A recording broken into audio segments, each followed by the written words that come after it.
Listening, fill in the blanks. Let's start. The houses were partly built into a mound of waste material known as midden, which would have provided both stability and a thick layer of thick insulation against the harsh climate. From the outside, the village would have looked like a low, round mound, from which the roofs emerge. Nothing remains of these, so it is assumed that driftwood or whalebone beams supported a roof made of turf, skins, seaweed or straw. The dwellings were all connected by a series of passageways covered by stone slabs. This allowed the villagers to travel from one house to another without stepping outside. Not a bad idea, considering the harsh climate. There was only one main passageway leading outside the village, which could be sealed from the inside.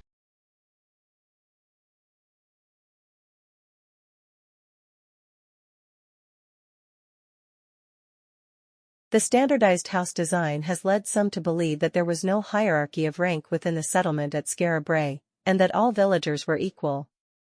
Whether or not this is true is debatable. However, it is likely that life here was probably quite comfortable for the Neolithic people. The villagers kept sheep and cattle, and grew wheat and barley. They probably traded these commodities for pottery. They would have hunted red deer and boar for their meat and skins. They would also have consumed fish, seal and whale meat, and the eggs of sea birds. The skin and bones of these animals would have provided tools such as needles and knives. Flint for cutting tools would have been traded or gathered from the shore.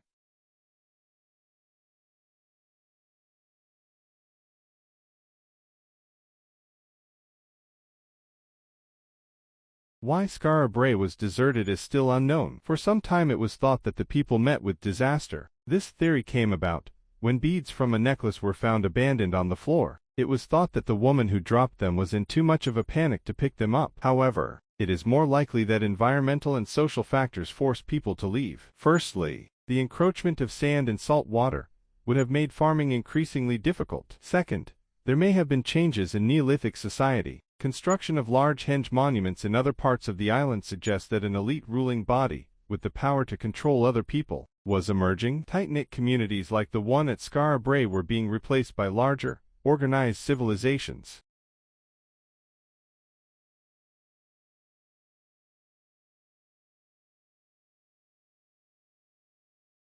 The pressure to transform our institutions of learning continues. Virtually every enterprise and institution is grappling with the disruptions and opportunities caused by web-enabled infrastructures and practices. New best practices, business models, innovations, and strategies are emerging, including new ways to acquire, assimilate, and share knowledge, using technologies that are already developed or that will be deployed over the next 5 years. Best practices in knowledge sharing not only are diffusing rapidly, but will be substantially reinvented in all settings: educational institutions, corporations, government organizations, associations, and nonprofits. But institutions of learning are in a unique position to benefit from an added opportunity, providing leadership in e-knowledge.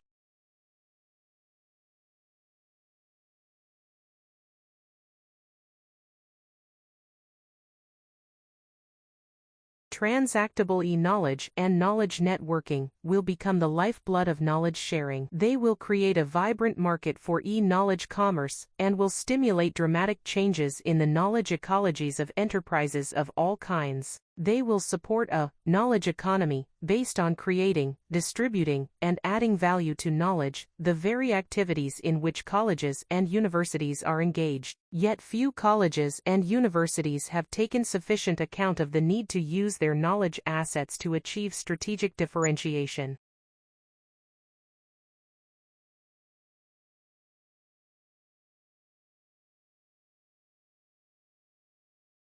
Scarf and Sierra both expect that Oracle and SAP, which already dominate most types of business software, will control the market in this area, too, because it is a good match for their other products.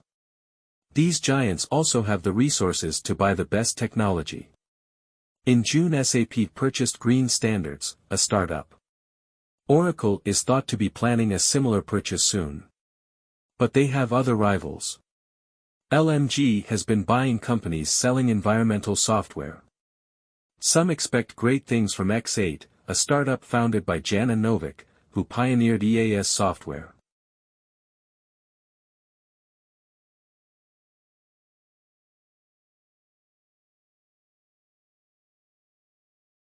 Activist groups, at least those that were founded in the West, such as Amnesty International and Human Rights Watch, have unsurprisingly focused on civil rights.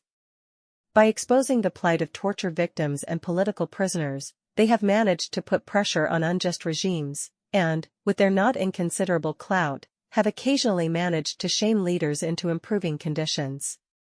Much less emphasis has been placed on the Second Covenant, meaning that socioeconomic rights, such as housing, food, healthcare, and fair wages, have gone unchecked. This is set to change, however, as human rights groups seek to persuade governments to give equal importance to the right to vote as to the right to a home and regular meals.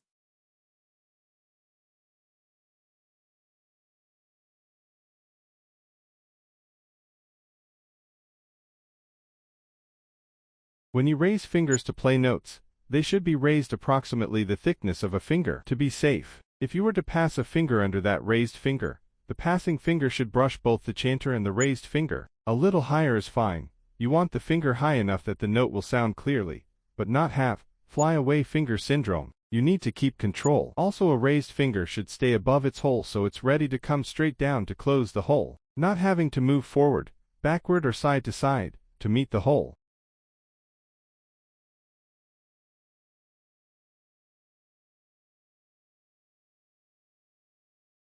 How can we be so sure that trials lie ahead? Demographic trends are incredibly easy to predict. Decades pass between the birth of children and their growth into adulthood, while rises in life expectancy due to affluence and better medical care are gradual. Consequently, it is possible to predict accurately what proportion of the population will be economically active, and what proportion will be dependent for a considerable time in the future. Hence, we know that rising as people are living longer and having fewer children, and having them later in life, population structure will skew much more towards the aged.